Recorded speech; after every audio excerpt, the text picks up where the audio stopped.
That's kind of the range that it's been the last couple seasons. The question I have, especially if you're a team looking at kicking the tires on a Chris Jones, do you want to pay a 33-year-old Chris Jones? And again, depending upon what the team does, do you want to be on the hook for $30 million a season for him 2-3 years down the line? Yeah, I mean, like I like the idea of it. I like the idea of Chris Jones, a Houston Texan. Like he is a massive impact player, and like putting him on the same side. He's your best defensive player. Yeah, I mean, like him and Will Anderson on the same D line is monstrous. Like they would wreak havoc against quarterbacks all the time. Well, you wouldn't be able to double team either one, exactly. or if you did, then okay, pick the other one's fine. Yeah, you know what I'm saying? But like it's the age thing. It's you get to 33 years old, and you talk about let's say you're right, a 4-year contract. Even if the back end of that is mostly non-guaranteed, that's a 37-year-old defensive lineman who's going to be making $30 million.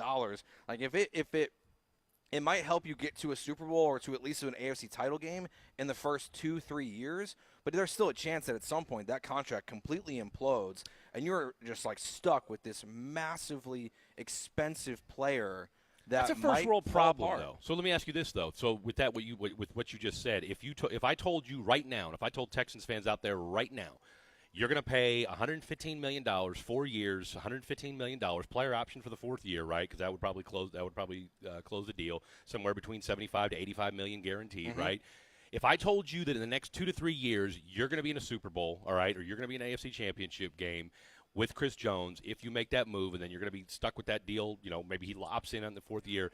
I don't know a Texas fan that's not taking that. No, of course, yeah. You know what I'm saying? Yes. Like that's a first world problem. You know what I mean? It's like the Justin Verlander trade. Like everyone got all upset about Drew Gilbert and these and the young prospects being traded. Like who cares? Like if you go They're back called to prospects for a reason. Yeah, if you go back to a World Series with Justin Verlander, so what? Does it matter? Hell, even if you just go to 9 straight ALCSs, it's probably worth the trade. I want a parade. So like that's where I'm with you. Like I'm with you that if the end result is that, it does not matter what the contract is. You could sign Mike Evans, T. Higgins, any of these guys, and if the end result is the team's success, that's all that really matters. I'm not sure a guy like Chris Jones, as good as he is and as great as he is, they have like 35 free agents right now. Who, the Texans? Yeah. They have 72, 50, somewhere between 59 and like $83 million in cap space. Right. I have no idea what the real number is because it's going to go up. Yeah. But you have all these guys you got to sign. I don't know how you spend $30 million on one football player, whether it's Chris Jones or not. Like you have all these gaps you got to fill. Yeah, I mean, look, you're in that, and look, the defensive line didn't play poorly this year. Yeah. I mean, like you said, but and here's the thing: if you're the Texans, you would have to overpay for a Chris Jones, right? Like that's just the reality of it. Because I mean, but at the same time too, from a contender standpoint, I mean, are you spending that kind of money? See, the thing I see with a Chris Jones is he's going to get one of those kind of like middling teams, right? Like a team that was a 7-10, 8-9, somewhere in there. Like I see him because at the end of the day, look, he's like I said, he's already got his 3 Super Bowls. This is the last big contract that Chris Jones is going to get. And again, he's going to be 30 years old.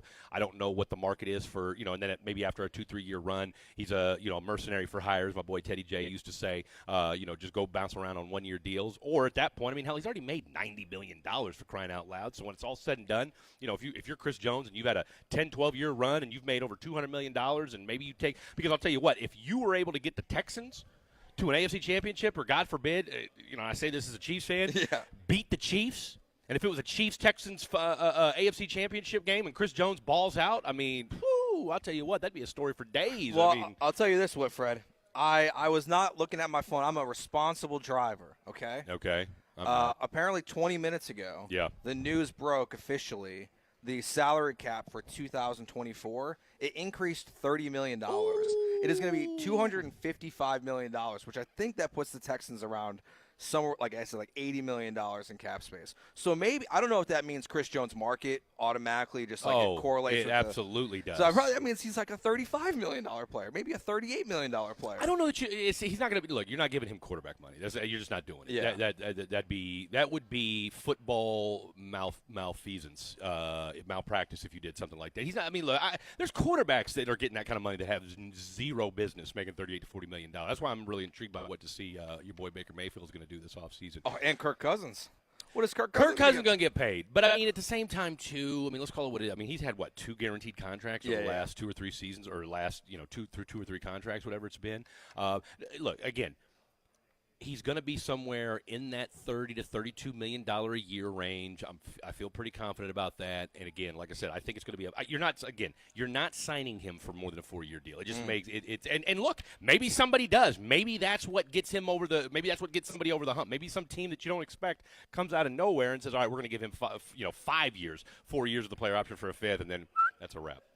I would be open to a 3-year deal for about $100 million for Chris Jones. Okay. That would be probably where I would cap out at, because I just, because I guess I am one of those guys that I look at the free agency right now and I go, I would like the Texans to find a way to get one big ticket item, whether that's Chris Jones or Snead or Jalen Johnson or, T. Higgins or Mike Evans. Like, those are the guys that I am intrigued by. I think that Nick Caserio has shown that he can construct and build a roster under tight financial situations. I mean, like, the first year he had the job, first 2 years he had the job, they had the worst cap space in the NFL.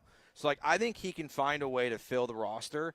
And C.J. Stroud is good enough to elevate other positions, and so should be D'Amico Ryans, that you can afford one big-ticket lottery guy. But and here's the reality of it. You got to do it.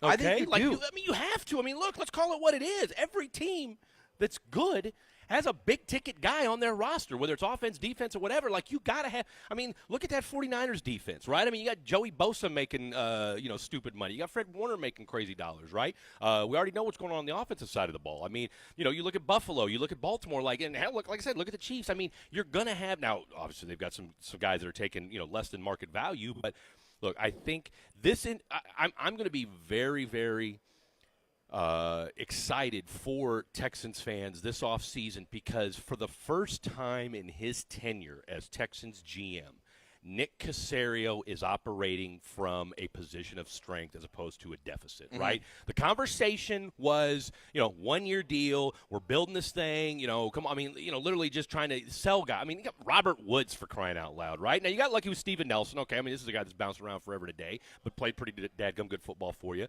Robert Woods, you might as well cut him, because that's $6 million that's going to get added to your salary cap if you do it. But now you've got a playmaker on offense in C.J. Stroud, who for my money, is the second best quarterback in the National Football League. You got Will Anderson. Absolutely. We can talk about that later, but I don't.